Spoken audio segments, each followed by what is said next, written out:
quand c'est fait par derrière. Elle dit qu'elle a peur qu'un jour peut-être elle va plus pouvoir s'asseoir, un jour elle va pouvoir faire quelque chose et tout, elle va être fragile. Parce que généralement c'est tout ce qu'on le fait uniquement par. Elle me dit même plus tard que son mari est parti jusqu'à lui dire que est-ce que tu veux que je parte plutôt faire cela avec un homme plutôt que de faire cela avec toi. Et donc, les amis, j'espère que vous allez bien, moi ça va. Je vous souhaite une fois de plus la bienvenue sur la chaîne. Vous êtes sur la chaîne de Miss Nance, c'est moi effectivement. Alors aujourd'hui, je viens avec une histoire très délicate qu'on va écouter ensemble. Donc cette histoire vient d'une femme qui est mariée, ça fait de cela 3 ans qu'elle est mariée, donc ça peine elle s'est mariée. Elle m'a envoyé le message et je vais lire le message avec vous. Donc j'ai pris la peine de noter le message, on va lire ensemble. Elle m'a dit, bonsoir Miss, je suis Madame Telle, je ne vais pas citer le nom. Je suis mariée, ça fait 3 ans aujourd'hui.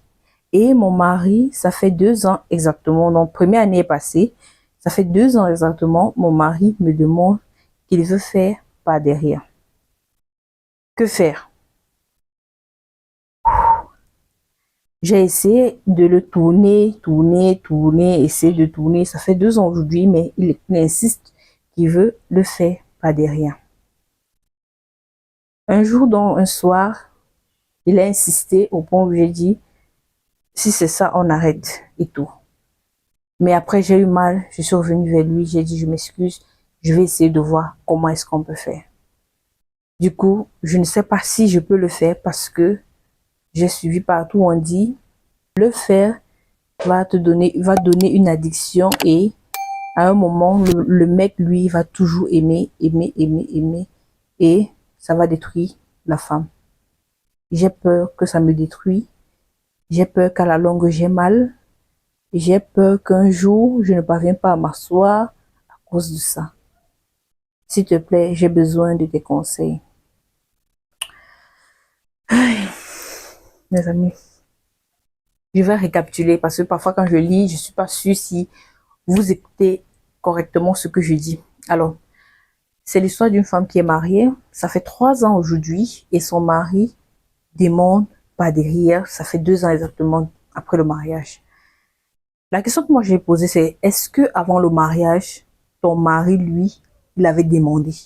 Parce que si avant le mariage, il a demandé, ça veut dire que c'est depuis avant le mariage que tu sais que il veut ça. Elle me dit non, il n'avait jamais demandé par derrière avant le mariage. J'ai dit ok. Maintenant, qu'est-ce qui se passe donc 2 ans après? Pourquoi est-ce qu'il a eu cette envie et tout? Elle dit qu'elle ne sait pas. Subitement, après 1 an de mariage, il a commencé à dire qu'il veut goûter par derrière. Il veut goûter, il va avoir les sensations, il veut savoir comment ça se passe par là-bas et tout.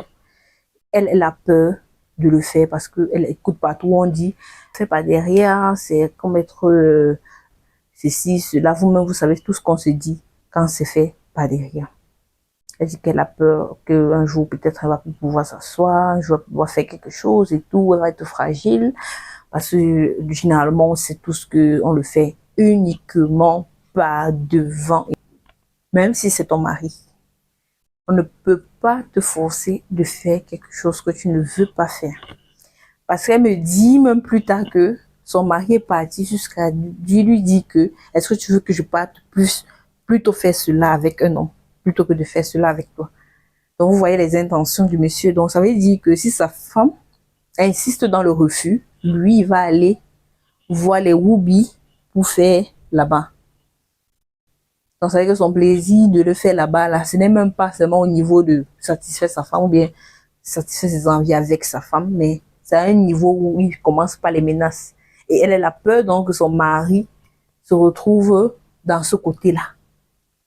Elle me dit comment est-ce qu'elle va faire.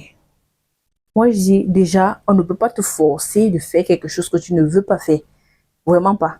Donc, si tu es avec ton mari, il te dit qu'il veut faire là-bas, toi, tu ne veux pas. Tu n'es pas obligé.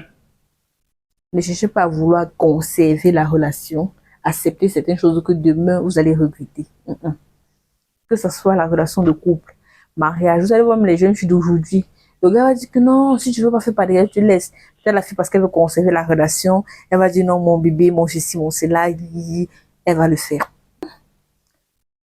Le faire par derrière, c'est vrai, on n'a jamais parlé de ce sujet, je ne veux pas trop parler de ça aujourd'hui. Déjà, c'est quelque chose de très délicat. De très délicat. Si vous décidez de le faire et ne le faites pas derrière, soyez-en sûr, que la partenaire ou alors le partenaire avec de qui vous le faites est d'accord. Vous devez être consentant. Ça doit être quelque chose que vous décidez à deux. Ou bien que l'autre propose, l'autre accepte. Si tu proposes, l'autre refuse, c'est pas ça. C'est pas ça. Il va y avoir des blessures, des déchirures, des ceci, des cela, parce que l'autre n'accepte pas. Surtout la personne qui doit encaisser. La personne qui doit encaisser doit être consentante. Si elle ne l'est pas, ne le faites pas.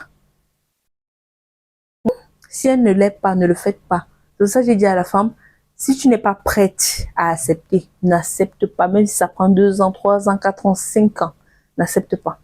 Parce qu'une fois que tu auras fait cela, tu l'auras fait. Quand tu n'as pas encore fait, tu as le temps de décider si je dois le faire ou pas. Si tu décides de le faire, ok, ça t'engage. Mais il faut faire avec ton cœur. Il faut faire parce que tu veux le faire. Ne le fais pas parce que tu veux satisfaire au point où tu vas faire quelque chose que tu sais que peut-être tu pourras regretter plus tard. Donc ça doit venir du cœur. Parce que je veux prendre un exemple. Si vous êtes peut-être avec votre femme, je prends un côté inverse. Et votre femme, peut-être, elle a un fantasme. Elle vous dit, bébé, voilà, j'aimerais que tu lèches là-bas en bas. Et puis toi, le monsieur, tu dis, ah, si, moi j'ai toujours dit, je vais jamais le faire. Donc je vais pas le faire. Tu dis ça comme ça. Oh, elle se sent frustrée. Elle a envie de ça. À un moment, il te dit, si tu ne veux pas le faire, je veux voir quelqu'un, ou bien quelqu'un qui va le faire. Vous voyez? Donc ça, c'est un challenge entre couples. Ça ne doit pas se faire. Entre couples, c'est le dialogue. C'est genre, bébé, ok, voilà, tu sais, j'aime trop ça, j'ai tellement envie de ça, juste un peu, juste tout, et tout. Parfois, mais ça peut arriver qu'ok, tu aimes ton partenaire et tout, et puis tu acceptes. Après, tu prends plaisir. Ça commence à te plaire aussi. Jusqu'à un moment, c'est maintenant toi qui demandes, hey, c'est maintenant toi qui demandes le truc, c'est là. Ça peut arriver. Donc, vraiment, ça doit être quelque chose qui vient du cœur. Ça doit être, qui doit être fait par amour. C'était son histoire. Et ça m'a beaucoup touchée. Parce que je me dis, si tu épouses un homme qui n'aimait pas ça avant, ou bien peut-être qui n'avait jamais mentionné ça avant, et qu'aujourd'hui mentionne ça, et qui te menace même avec, c'est assez compliqué, mais tu dois le faire. Il faut le faire. Dis-moi ce que vous en pensez de cette histoire. Si vous avez des histoires, n'hésitez pas à me laisser un message sur le mail et je vais prendre la peine de relater votre histoire de façon anonyme, pas de nom, rien, de façon anonyme. Alors, on se dit à la prochaine pour une nouvelle histoire. Bye bye.